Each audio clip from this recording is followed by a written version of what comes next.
It's a pretty tough time for men right now. Male loneliness is at epidemic levels. Male suicide are the highest it's ever been, and more men are sexless than have ever been in any time in recorded history.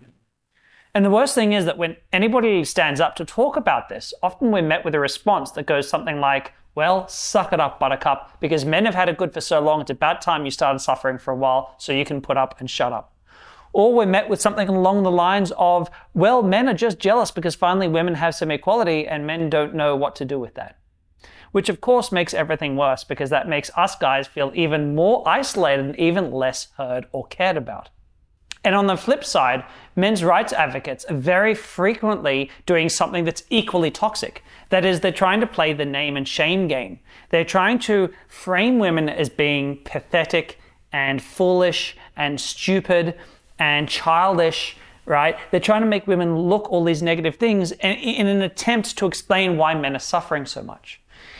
And the frustrating thing is that kind of works because human nature is that if somebody makes us feel bad, then making fun of that somebody, putting that somebody down makes us feel temporarily better. Even if it's just a band-aid fix, it makes guys feel good. And sure enough, they're drinking it all up. So today, I want to use my experience as a dating coach who's worked with both men and women to talk a little bit about my experience on these troubles that men are having right now, to give a little bit of a different vantage point to, I think, what's really commonly seen out there on the internet right now.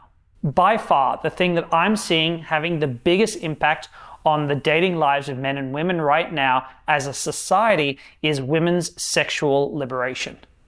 Now, I'll jump up here straight away and say I think women's sexual liberation is overall a really good thing. I think it's a step in very much the right direction. I think it is important that young women learn that it's up to them how they want to explore their own sexualities with their own bodies. This is a positive thing. But I sense that the change is happening way too fast. It's happening faster than our culture can keep up with, and it's creating a number of problems downstream. Down the line, long term, it's creating problems for both men and women. And this is what I wanted to talk about from a frame that isn't about trying to shame women and also isn't trying to shame men, but looking at what I think is actually happening. Before I go on, I just want to point something out. When I talk about men or I talk about women, I'm going to be talking about both, but women a lot today. I'm not talking about all women. I'm talking about the average, the aggregate, the section of average that seems to be causing a lot of trouble overall. And if you're watching this and you're a woman, this may well not apply to you, and that's totally reasonable. So don't feel like I'm attacking all women or making this as something that every single woman or every single man does, because that simply isn't the case. So women's sexual liberation is creating some complications for us as a society in a number of ways. And the first one is something that I think many of my male viewers will be familiar with, which is the sexual marketplace value versus the dating marketplace value. Now, it's a bit of a crude term to think of marketplace value when we're talking about sex or when we're talking about romance. But at the end of the day, what happens is that if you are a young woman, let's say 18, 19, 20, 15, 16, 17, these days the age gets lower and lower, but the point is that if you are sexually available and you're at least mildly attractive, you are going to have your choice of a lot of men. In fact, most guys you're going to have a choice of. So your sexual marketplace value is extremely high. So if you're a young woman, mildly attractive, who's willing to have sex, the reality is if you like tall men, intelligent men, wealthy men, experienced men, emotionally mature men, mentors in life, whatever it is that turns you on, whatever you like or seeking in a man, you can get it, right? You've got extreme market value when it comes to sex. The difficulty that occurs then is when you switch from that experience of life to looking for a long-term relationship. Because once you look for a long-term relationship, that your value or your dating value drops. And I don't mean this as a mean thing to say to women. It's just the simple matter of the market fluctuation. Men are suddenly very picky because men would happily sleep with 4 or 5 different women a week. Most men at least, especially young men. And so when it comes to dating, well, they're only looking for one. So they are going to be pickier and they can afford to be pickier because there's fewer women than ever looking for long-term relationships these days. And what that means is that a lot of women who focused on their sexual value, in other words, their hotness, right? Their sexual desirability, if that's all you're bringing, if that's all you've focused on, especially when you were younger, then when it comes to looking for a relationship, you're going to struggle because men that isn't enough to land a decent guy who's going to treat you well. And every woman deserves that. But if you haven't been focusing on the other things, then you're going to be missing some critical stuff that men really want in a relationship.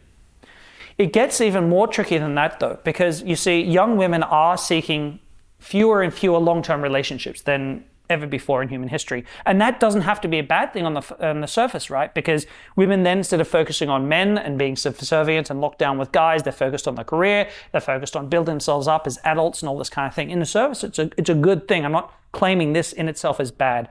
But it is, again, having some downstream problems.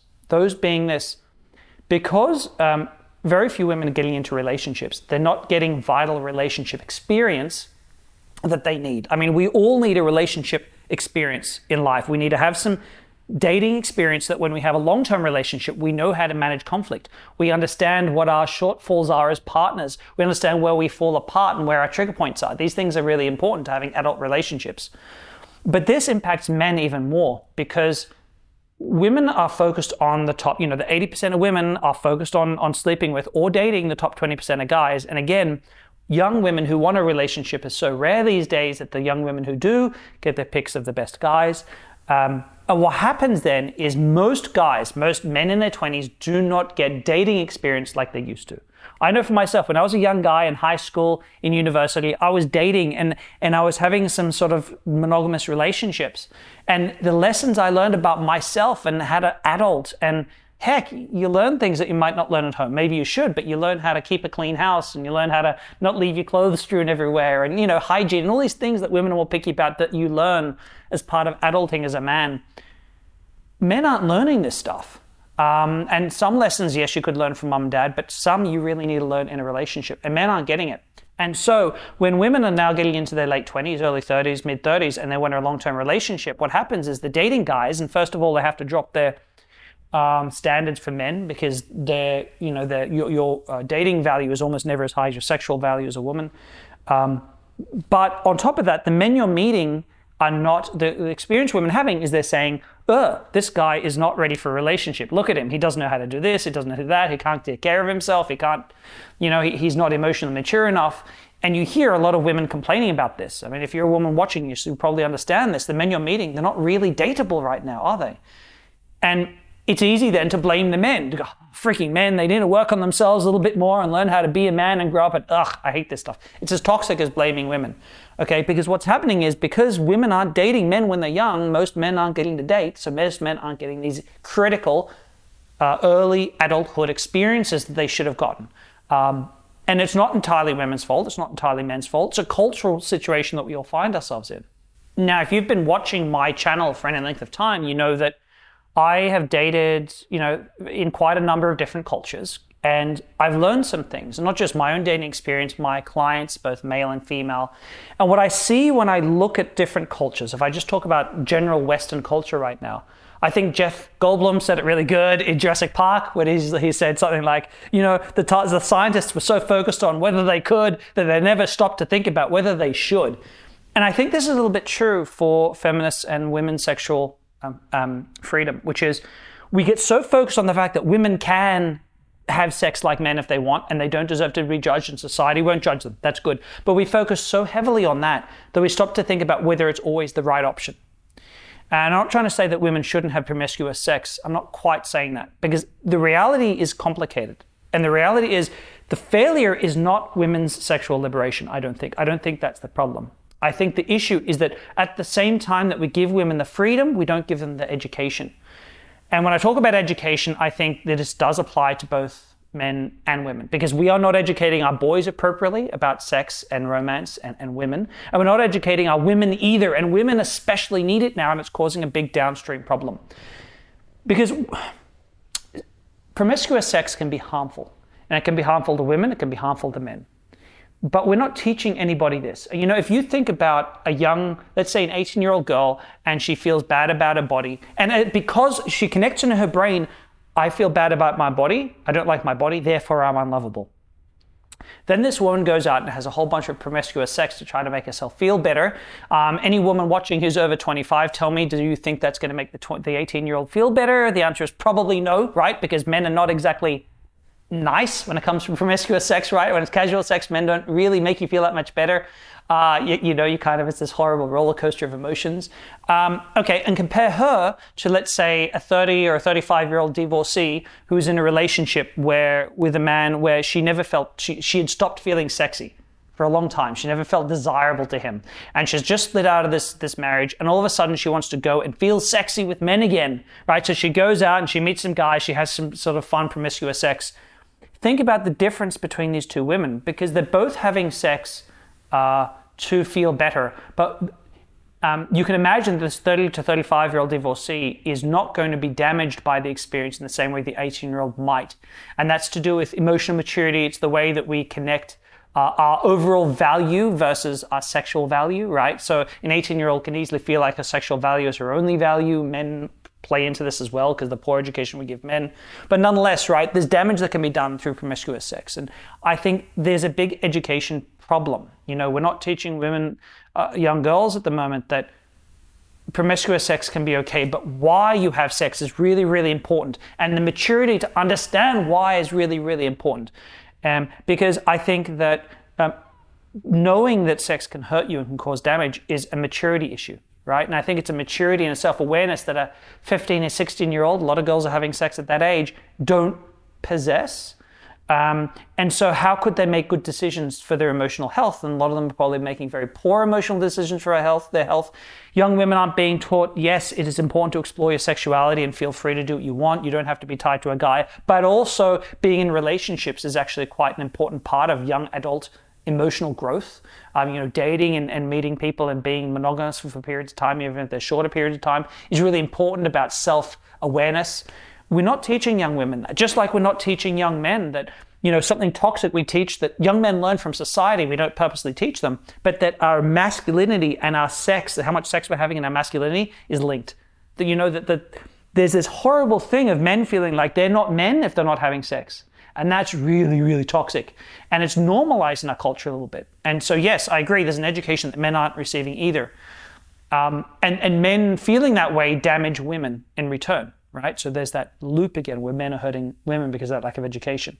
But right now, the thing that's changed isn't men's sexual revolution, it's been women's. Women's sexual liberation more than ever has changed, and it's changed everything. And we as a society aren't keeping up. And this is, I guess, this video, this is a little bit of a rant, but this is how I see everything coming together. I see that it's not women's fault. It's not men's fault. Men not being prepared for relationships at 30 is not men's fault because you women aren't dating the men. But you women aren't dating the men because you were never taught other lessons that would have caused you to elect to date guys rather than to focus on sex, right? Or to commoditize sex is becoming more and more popular with women now. You're not being taught that it can be okay to do, but sometimes it's going to cause emotional harm. None of this is being taught. And so there's no self-regulation. All the focus is on, I'm a woman, so I should do these things because I'm allowed to do these things now. And I see this as being part of the core problem. I'd be very curious to see what you guys watching have to think. Any of the women watching, I'd love to hear your feedback as well. I know this is kind of primarily a male channel, but I know I've got a number of female viewers. I think we have a cultural problem. I think men have a problem and deserve a voice, and we're not getting one. And I want to have a voice, but I don't want to have a voice that's toxic. I don't want to have a voice that blames women, or blames feminism, or blames the patriarchy, or blames anything. It's not about blame. It's about, as a society, we got here, and as a society, we need to make a change. I don't think we're headed for hell as a society. I think we're on a continuum. I think that we're trying to work some things out, and we're not getting everything right along the way. I don't think women's sexual liberation is bad. I think it's good, but we need to adapt to it. We need to make changes in the way we see it. I think some cultures get that better than others. I think that in the West, we're struggling with it a little bit, and I see that in my male and my female clients. So yes, I'd love to hear your thoughts in the comments below. Today's been a little bit of a rant, a little bit of a discussion, but I like making these videos because these are the things I spend a lot of time thinking about and talking to people about. If you've liked this video, guys, please give me a thumbs up and subscribe to my channel. Also, I'm planning to have another group discussion with a bunch of women where we talk about women's attitudes towards dating, what they think about men, some of the failures men have, as well as some of the failures maybe other women have. We'll be talking about some of this stuff. So keep tuned and definitely subscribe so you don't miss out on that. As always, guys, I hope you've enjoyed today's video, and I look forward to seeing you in my future videos.